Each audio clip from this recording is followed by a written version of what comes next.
Hello hi friends, welcome back to our channel చిన్ని reviews and blogs. ఈ రోజు నా డైలీ రొటీన్ ఏ విధంగా ఉంటుందో మీతో షేర్ చేసుకోవాలనుకుని ఈ వీడియో అయితే చేస్తున్నాను. సో వీడియోలోకి అయితే వెళ్ళే ముందు మీరు కనుక మన ఛానల్ని కొత్తగా చూసిన వాళ్ళైతే లైక్ చేయండి, షేర్ చేయండి, తప్పకుండా అయితే సబ్స్క్రైబ్ అయితే చేసుకోండి. ఆ బుడ్డికి చూసారు కదా ఎలా పడుకుని పోయిందో, ఇంక లేపి స్నానం అయితే చేయించాలి. లేట్ అయిపోయింది, ఇంట్లో పని అంతా అలాగే ఉండిపోయింది. సో బెడ్షీట్ అన్ని చేంజ్ చేసేసాను, బెడ్షీట్లు చేంజ్ చేశాను, బెడ్ అంతా రెడీ చేసేసాను. ఇంకా చాలా పని ఉంది. ఫస్ట్ బుడ్డి దానికి స్నానం చేపించి పడుకోబెట్టేస్తే ఇంకా నాకు పని అనేది చకచకా అయిపోతుంది. బుడ్డి దేశంలోపు మొత్తం పని అయితే అయిపోవాలి. ఇప్పుడు బుడ్డిదాన్ని లేపేయాలి. బుడ్డిదాన్ని లేపే కంటే ముందు బుడ్డిదానికి వాటర్ అనేది రెడీ చేసి పెట్టుకోవాలి. హాట్ వాటర్ వేసేసి వస్తాను. ఇంకా బుడ్డిదానికి బట్టలు కూడా తీసేసాను. ఇంక బుడ్డిదాన్ని లేపేసి స్నానానికి అయితే బట్టలు తీసేసి రెడీ చేసుకొని వెళ్ళిపోవాలి.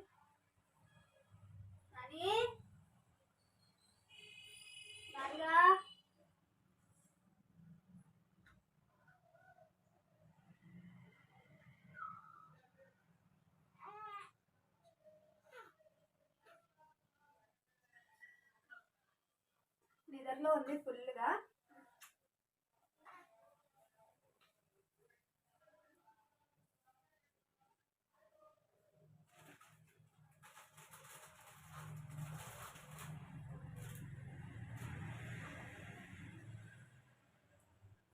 నిద్రలో ఉంది.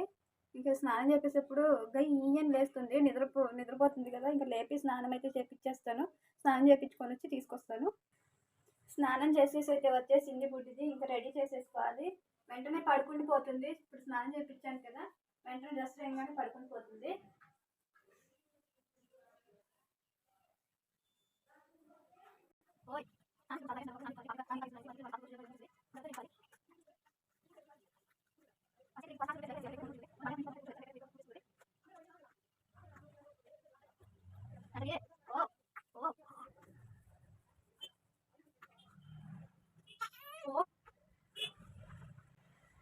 చాలా మంది అయితే క్లాత్ యూజ్ చేయండి, డైపర్స్ వద్దు అని చెప్తారు.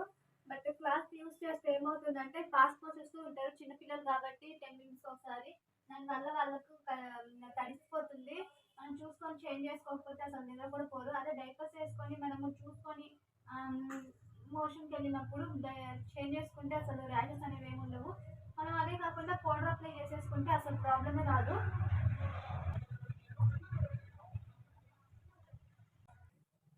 మా బుడ్డిది రెడీ అయిపోయింది. చూడండి గౌను, ఇంకా దానికి ఎంత పెద్ద గౌన్ వేసుకుందో.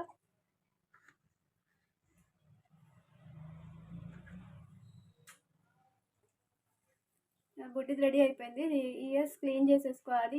నేను ఇయర్ బడ్స్తో క్లీన్ చేస్తాను. ఇయర్ బడ్కి క్లాత్ చుట్టేసి ఇయర్స్ అనేవి బేబీవి క్లీన్ చేస్తాను. ఎందుకంటే డైరెక్ట్ పెట్టేస్తే ఆ కాటన్ అనేది చెవిలో ఉండిపోతుంది. అందుకనేసి నేను డైరెక్ట్ కాకుండా ఒక క్లాత్లో పెట్టేసి ఇయర్ బడ్ని నీట్గా ఇయర్స్ అనేవి క్లీన్ చేసేస్తాను. ఇంకా ఇయర్స్ క్లీన్ చేసేసి పాపని పడుకోబెట్టేస్తాను. తర్వాత నా పనులు అనేవి చేసేసుకుంటాను. నాన్నగాడైతే పాలు తాగుతూ అలాగే నిద్రపోయాడు. తేపొచ్చేదాకా తేపిచ్చేసి పడుకోబెట్టేస్తాను. తేపు రాకుండా పడుకోబెట్టేస్తే వామిటింగ్ అవుతుంది. సో పిల్లల్ని ఎప్పుడైనా కూడా పాలు ఇచ్చిన తర్వాత ఖచ్చితంగా తేపొచ్చేంత వరకు తట్టాలి. అది 10 నిమిషాలైనా 15 నిమిషాలైనా. మనకు ఒళ్ళు బరువు అయ్యి ఆపేస్తే మాత్రం తేపు అనేది రాదు. తర్వాత వాళ్ళకి గ్యాస్ట్రిక్ ప్రాబ్లమ్స్, అదేవిధంగా వామిటింగ్ సెన్సేషన్ అవి ఉంటాయన్నమాట. సో పిల్లల్ని చాలా జాగ్రత్తగా చూసుకోవాలి. నిద్రపోతుంది. తేపిన తర్వాత నేను ఇంకా పడుకోబెట్టేసి నా పని అనేది నేను చేసేసుకుంటాను. నేనైతే పడుకోబెట్టేసాను. ఇంకా నెక్స్ట్ నాకు ఇంకా పని ఉందన్నమాట. ఇంకా బుజ్జిదాన్ని రెడీ చేసిన బట్టలు ఇవన్నీ తీసేసుకోవాలి. బుజ్జిదాన్ని విడిచినవి ఇవన్నీ ఇంకా ఉతకాల్సిన బట్టలు. ఈరోజైతే నాకు ఓపిక లేదు. ఇంకా రేపు ఉతికేస్తాను ఇవన్నీ. నిన్న ఉతికేసిన బట్టలన్నీ మడతపెట్టి ఎత్తి పెట్టేసుకోవాలి. ఇంకా గిన్నెలు ఇవన్నీ అలాగే ఉన్నాయి. చాలా వర్క్ అయితే చాలా ఉంది. ఇవన్నీ చేసేసుకోవాలి. ఇంకా బ్రేక్ఫాస్ట్ కూడా చేయలేదు. ఈరోజు బ్రేక్ఫాస్ట్ వచ్చేసి మిల్క్ బిస్కెట్స్.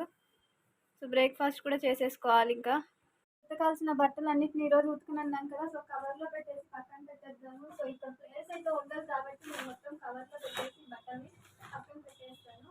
ఇంకా దుప్పట్లు మళ్ళీ ఎప్పటికప్పుడు బెడ్షీట్స్ మార్చాలి కాబట్టి పాపవి. సో అందుకనేసి బెడ్షీట్స్ ఎప్పుడు బట్టలు అయితే ఎక్కువే ఉంటాయి. ఏ రోజు ఆ రోజు ఉతుకుంటేనే పని అనేది తగ్గుతుంది.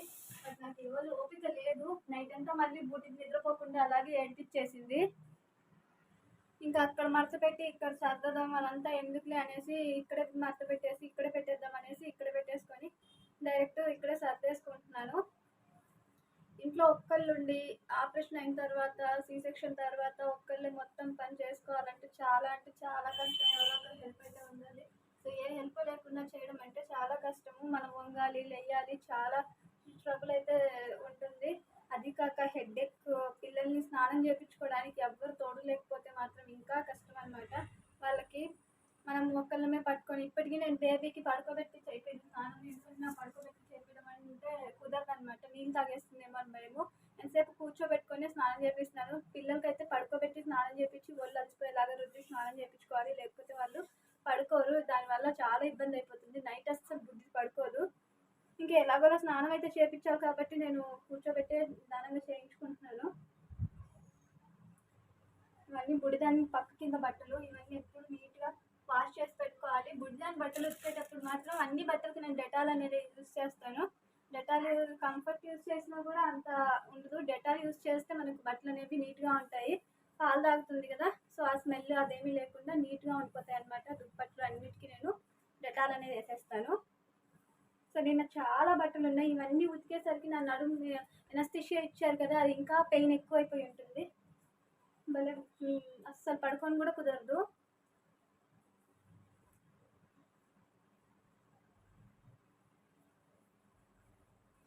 ఇప్పటి వరకు ఇంకా టైం అయితే 11:30 అయిపోతుంది. డైలీ బ్రేక్ఫాస్ట్ చేసేసరికి 11:30 వరకు అవుతుంది టైము.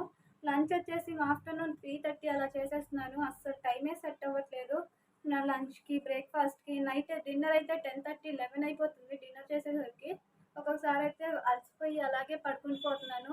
ఒకవేళ బుడ్డికి నిద్రపోకపోయినా నాకైతే నిద్ర వచ్చినా కూడా పడుకోవడానికి లేదు. ఒకటే ఏడ్చేస్తూ ఉంటుంది. సరే పాలకి ఏడుస్తుందా అని పాలు పట్టిచేస్తే అది పాలు కూడా తాగదు. నిద్రకు వచ్చేసి ఎలా నిద్రపోవాలో అర్థం కాక పాపం ఏడుస్తూ ఉంటుంది. ఎంతసేపు చేతుల్లో ఎత్తుకొని తిప్పుతూ ఉండాలి. వాళ్ళ నాన్న చేతుల్లో ఎత్తి తిప్పడం అయితే బాగా అలవాటు చేసేసాడు. అలా తిప్పుతూ ఉంటే కాసేపు సైలెంట్ ఉంటుంది. సరేలే పడుకుంది కదా అనేసి బెడ్ మీద పడుకోబెట్టేస్తే మాత్రం ఒకటే ఏడుపు. అందరేమో ఏందో పాలు ఇవ్వకుండా ఏడ్పించేస్తుంది పిల్లని అనేసి అనుకుంటారు. బట్ తనని ఎత్తుకోకపోతేనే ఏడుస్తుంది. ఇప్పుడు పడుకుంది కదా, కాసేపు పడుకుంటుంది. ఇంకా ఆఫ్టర్నూన్ తర్వాత అస్సలు పడుకోదు. మళ్ళీ ఏడ్పించేస్తుంది. స్నానానికి ముందు కాసేపు పడుకుంటుంది. స్నానం చేసిన తర్వాత కాసేపు పడుకుంటుంది. ఆ తర్వాత తను నిద్రపోదు, మమ్మల్ని నిద్రపోనిదు. సరే తను నిద్రపోయినప్పుడు నేను నిద్రపోదామా అనుకుంటే తను నిద్రపోయినప్పుడు ఇంట్లో పని చేసుకోవడానికే సరిపోతుంది టైము. తను నిద్ర లేచేసరికి ఇంకా తర్వాత తను ఎత్తుకొని తిప్పాలి. ఎత్తుకొని తిప్పి తిప్పి నాకు చేయి కూడా నొప్పి వచ్చేస్తుంది. అది కాకుండా ప్రెగ్నెన్సీలో మనకు స్కిన్ అనేది చాలా సెన్సిటివ్ అయిపోతుంది. ప్రెగ్నెన్సీ అప్పటి నుంచి నాకు ఇప్పుడు గిన్నెలు కడుగుతున్నా కూడా ఇవన్నీ మంటలు వచ్చేస్తాయి. ఏదన్నా కారంగా పట్టుకున్నా, గిన్నెలు కడుగుతున్నా, సోప్ తగిలినా, సర్ఫ్ తగిలినా. అసలు పచ్చి వంటి మీద 6 months వరకు వర్క్ అయితే చెయ్యొద్దు అంటారు పెద్దోళ్ళు.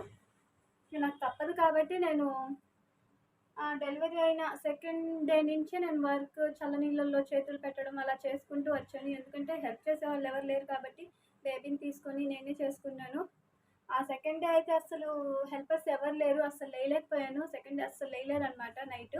ఇంకా హెల్పర్స్ ఎవరు లేరు. బేబీ ఏమో ఏడుస్తూ ఉంది మిల్క్ కోసము. ఇంకా మిల్క్ డబ్బా అవన్నీ చాలా దూరంగా ఉన్నాయి. అవన్నీ తీసుకోవడం కోసం అయితే నేను లేవాల్సి వస్తుంది. ఇంకా ఫ్లూయిడ్స్ అయితే పెట్టేసి ఉన్నారు. ఇంకా ఫ్లూయిడ్స్ తీసుకొని నేను బేబీని ఎత్తుకునేసరికి ఫ్లూయిడ్స్కి ఉన్న కనెక్షన్ అనేది తెగిపోయింది. ఇంకా ఇదంతా బయటకు వచ్చేసి బ్లడ్ అంతా ఆ బేబీ హెడ్ అంతా బ్లడ్డే. చాలా కష్టమైపోయింది. బట్టలంతా బ్లడ్డే, బెడ్ మొత్తం బ్లడ్ అయిపోయింది. తర్వాత అక్కడున్న సిస్టర్స్ వచ్చి అడిగారు ఏమైంది అనేసి. ఇలా లేస్తుంటే మొత్తము క్యాన్లో పెట్టేస్తారు కదా, క్యాన్లో కూడా ఫెయిల్ అయిపోయింది. ఇంకా బ్లడ్ వచ్చేసి మొత్తము ఏమైందంటే ఇలా జరిగిందని చెప్పాను. ఎవరినో కానీ లేపాలి కదా అంటే midnight 1:30 అలా అయింది. మీరందరూ ఎవరు కనిపించలేదు అందుకే అని చెప్పాను. వాళ్ళైనా ఒకసారి లేపాలని చెప్పారు.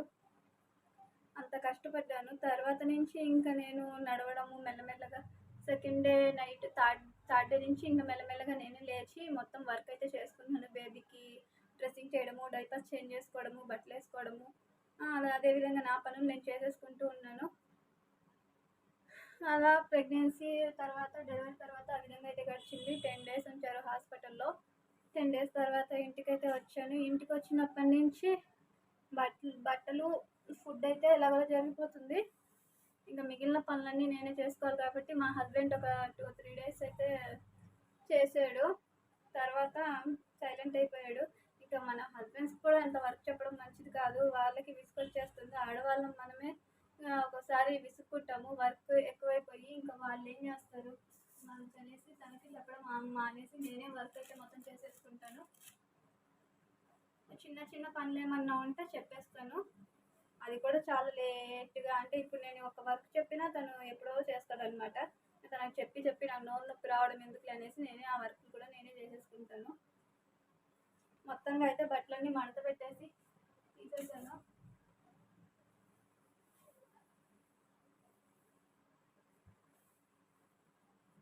తర్వాత హౌస్ క్లీన్ చేసుకోవాలి, గిన్నెలన్నీ బయట వేసేసుకోవాలి.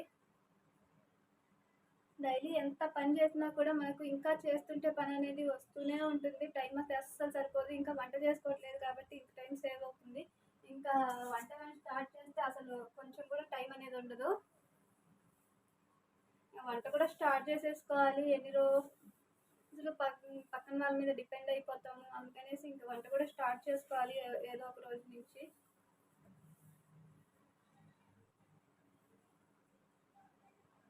ఇంకా వంట స్టార్ట్ చేస్తే బుద్ధాన్ని పడుకోబెట్టుకొని వంట చేసుకునేసరికి అస్సలు టైం ఇంకా సరిపోదన్నమాట. మొత్తం పనంతా ఒకళ్ళ మీద పడిపోతుంది. అసలు నేను నడుస్తుంటే చెప్పులు వేసుకున్నాను.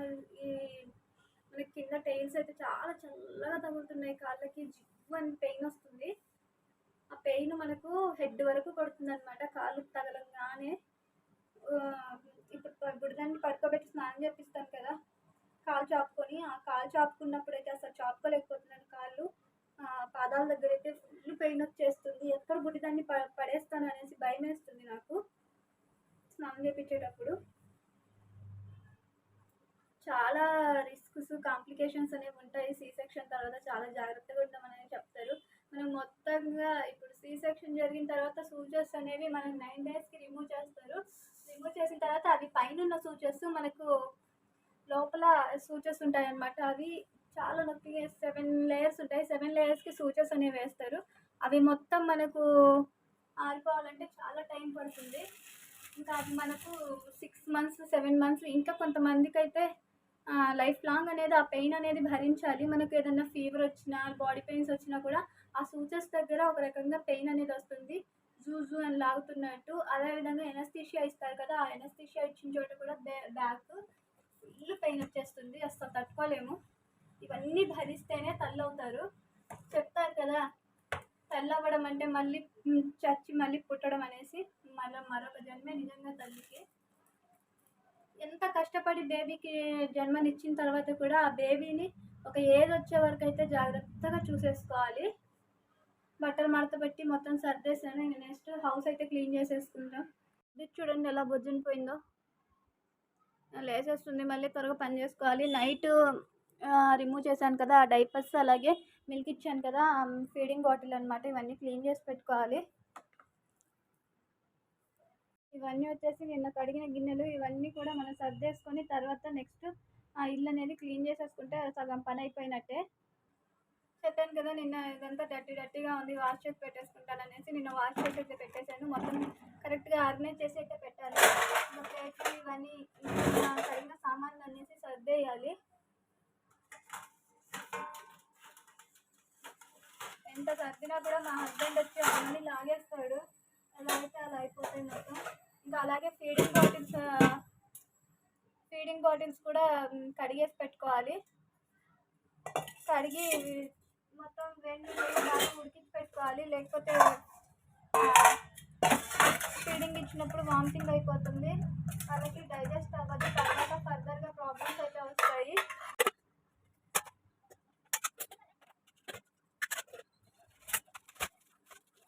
వచ్చేసి ఈరోజు వాష్ చేయాల్సిన గిన్నెలు ఇవి.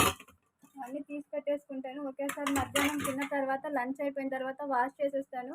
నిన్న ఫీడింగ్ ఇచ్చాను కదా, ఆ మిల్క్ మిగిలిపోయాయి. ఇంకా వీటిని ఫీడ్ చేయకూడదు అసలు. 2 hours వరకే మనం బాటిల్లో తీసేసుకున్న మిల్క్ కూడా 2 hours వరకే వర్క్ అవుతుంది. ఆ తర్వాత ఇవ్వకూడదు మిల్క్. ఈ మిల్క్ నేను పడేసుకొని బాటిల్ అనేది నీట్గా క్లీన్ చేసేసుకొని ఉడకబెట్టేసుకుంటాను. బాటిల్స్ ఎప్పుడు ఉడకబెట్టకుండా డైరెక్ట్ మిల్క్ అయితే ఇవ్వద్దు. దానికి చిన్న ఫ్యాన్ అయితే పెట్టేసి ఫ్యాన్ ఆపేసి ఇల్లు అయితే క్లీన్ చేసేసుకుంటాను.